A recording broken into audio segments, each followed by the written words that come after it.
আজকের গুরুত্বপূর্ণ খবর হচ্ছে উপদেষ্টা মাহফুজ আলম এবং আসিফ মাহমুদ পদত্যাগ করছেন।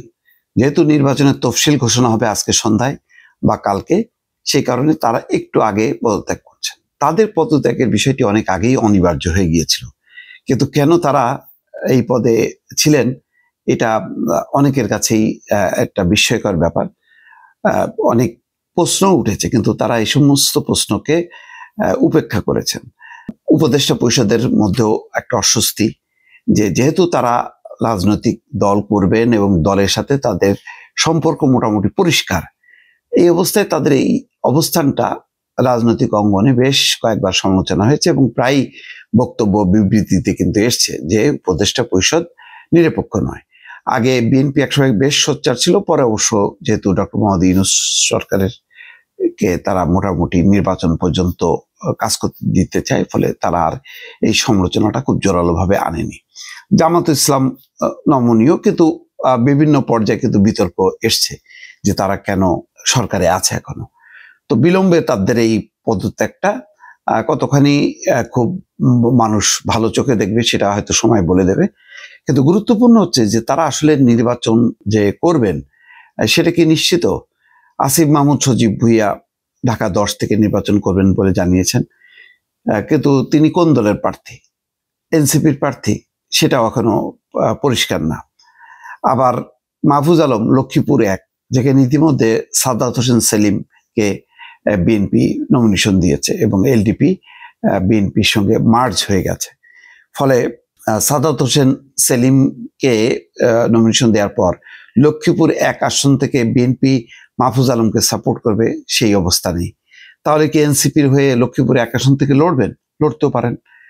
আবার আসিফ মাহমুদ সজীব ভুইয়া এনসিপির পক্ষ থেকে ঢাকা 10-এ লড়াই করবেন, ভোটের লড়াই করতেও পারেন। এনসিপির এখন যেই দর্শন বা চিন্তা ভাবনা, তারা কিছুক্ষণ আগে দেখলাম 125টা আসনে তারা প্রাথমিক নমিনেশন দিয়েছে। তো বোঝা যাচ্ছে যে তারা তাদের মতন করে লড়বে।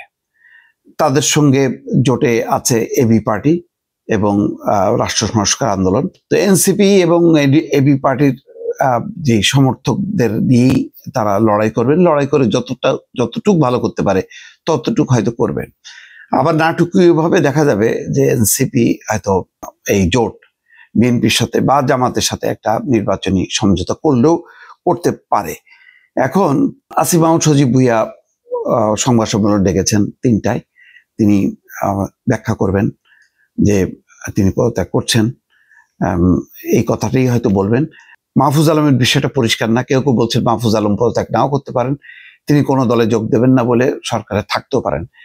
কিন্তু সরকারের ভেতরে একটা আলোচনা যে তারা নির্বাচন করুক আর না করুক, তাদের আর সরকারে থাকা উচিত না, কারণ এই শেষ সময় সরকার বিতর্ক মুক্ত থাকতে চায়। বিশেষ করে তফসিল ঘোষণার পর কোনো উপদেষ্টা নিয়ে কেউ বলুক যে অমুকে এনসিপি, তমুকে বিএনপি, জামাত, এই আলোচনাটা উপদেষ্টা পরিষদের সদস্যরা চায় না, ডক্টর মোহাম্মদ ইউনূসও ব্যক্তিগতভাবে চায় না। তো এই অবস্থার মধ্যেই তারা এখন পদত্যাগ করতে যাচ্ছেন। গণমাধ্যমকে তারা এই বিষয়ে এখনো পর্যন্ত কিছু বলেননি, হয়তো আনুষ্ঠানিকভাবে তারা বলবেন, তারপর হয়তো তারা জানাবেন কোন প্রেক্ষাপটে তারা ছিলেন এবং এখন তারা কি করবেন।